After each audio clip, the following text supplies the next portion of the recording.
ప్రార్థన ద్వారానే మనం పొందుకోగలుగుతాం. మనం పొందుకున్న ప్రతిదీ ప్రార్థన ద్వారానే పొందుకున్నాం అని చెప్పడానికి వీల్లేదు. ఇప్పుడు సూర్యుడు ఉన్నాడు, ప్రార్థన ద్వారా పొందుకున్నామా, ఉచితంగా పొందుకున్నామా? ప్రార్థన చేశారా? నీళ్లున్నాయి, గాలి ఉంది. ఈ సృష్టిలో ఎన్నో వాటిని ఉచితంగా మనం పొందుకున్నాం. అలాగని ప్రతిదీ దేవుని యొద్ద నుండి మనం ఉచితంగా పొందుకోగలం అని చెప్పడానికి వీల్లేదు. యేసయ్య అంటారు కదా, అడుగుడి మీకు ఇవ్వబడును, వెదకుడి మీకు దొరుకును, తట్టుడి మీకు తీయబడును. సో క్రైస్తవ జీవితంలో కొన్ని ప్రత్యేకమైన ఈవులు ప్రార్థన ద్వారా, ప్రార్థన చేసి ప్రార్థన ద్వారానే మనం పొందుకోగలుగుతాం. యాకోబు భక్తుడు చోట అంటారు, వారు దేవునిని అడగనందున వారు ఏమీ పొందుకోలేకపోతున్నారు అంటాడు. ఎందుకు వాళ్ళు పొందుకోలేకపోతున్నారంటే, ఆదివారం మందిరానికి వస్తున్నారు, కలిగిన దానిలో దశంభాగం ఇస్తున్నారు, మందిరంలో పరిచర్య చేస్తున్నారు, ఎక్కడైనా సువార్త కోటాలు ఉంటే సువార్త కోటాలకు పరిగెత్తుకుంటూ వస్తున్నారు.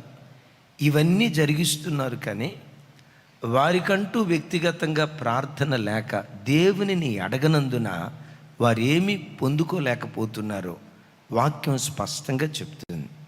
ప్రార్థించుచుండగా నేను వారిని నడిపిస్తాను.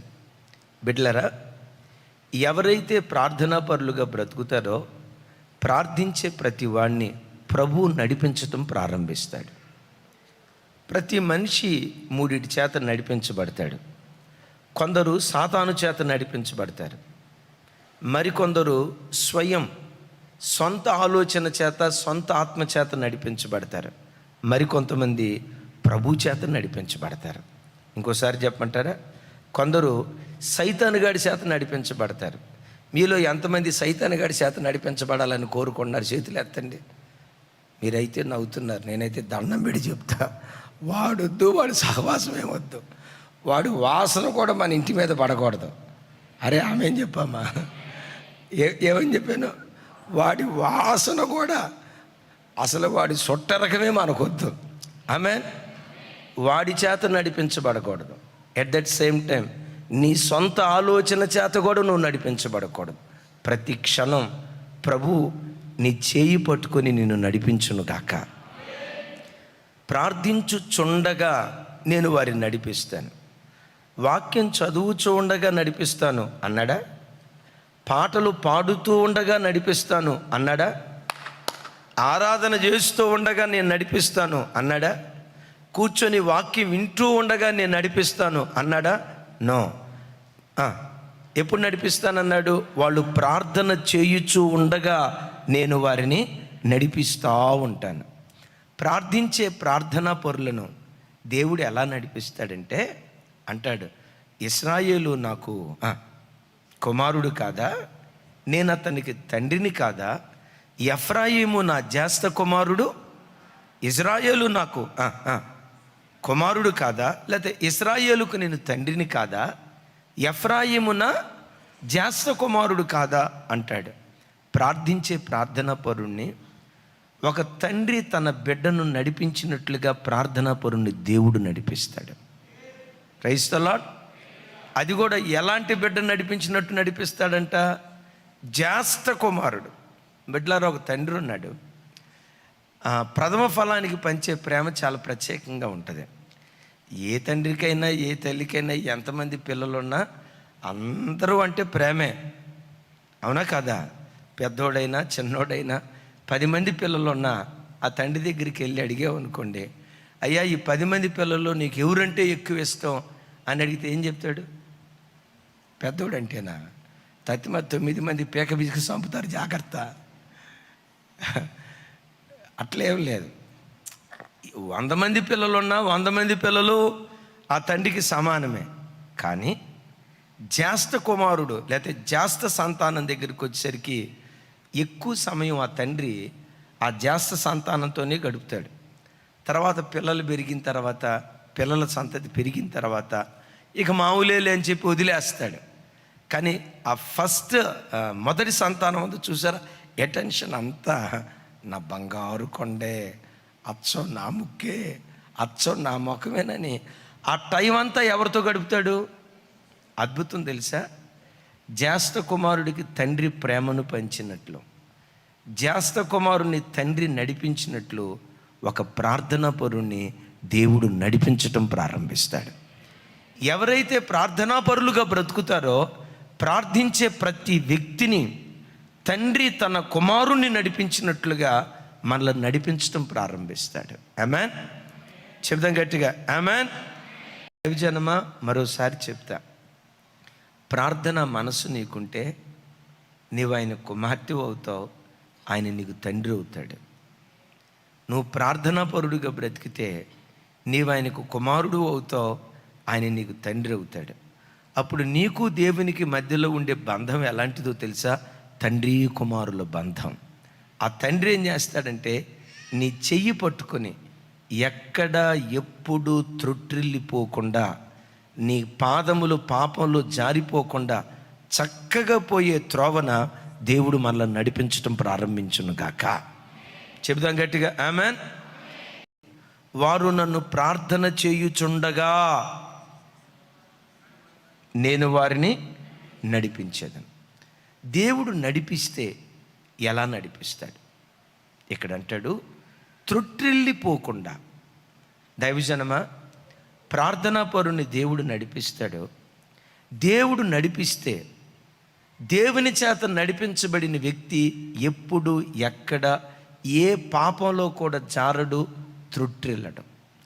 నీవు నడిచే మార్గం ఎలా ఉంటుందో తెలుసా? చక్కగా నడుచుకుంటూ వెళ్తాం. అనేక మంది దేవుని బిడ్డలు ఆధ్యాత్మిక జీవితంలో త్రొట్టిల్లిపోవటానికి కారణం ప్రార్థన లేక. అనేక మంది సేవకురాళ్ళు, అనేక మంది సేవకులు దేవుల్లో నిలవబడలేక త్రొట్టిల్లిపోవటానికి కారణం ఏంటో తెలుసా? ఆరాధనకు వస్తారు, వాక్యం వింటారు, వాక్యం ప్రకటిస్తారు. గమనించండి, గంటల సేపు ఆరాధన జరిగిస్తారు.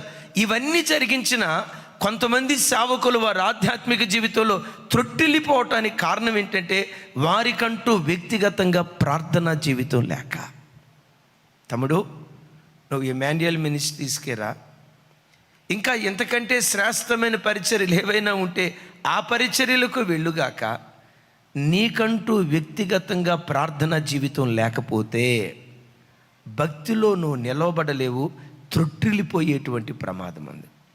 యేసు నామం పేరిట మన పాదములు త్రొట్టిల్లకుండా స్థిరులుగా దేవుని సన్నిధిలో బ్రతికే భాగ్యం దేవుడు మనకు అనుగ్రహించునుగాక.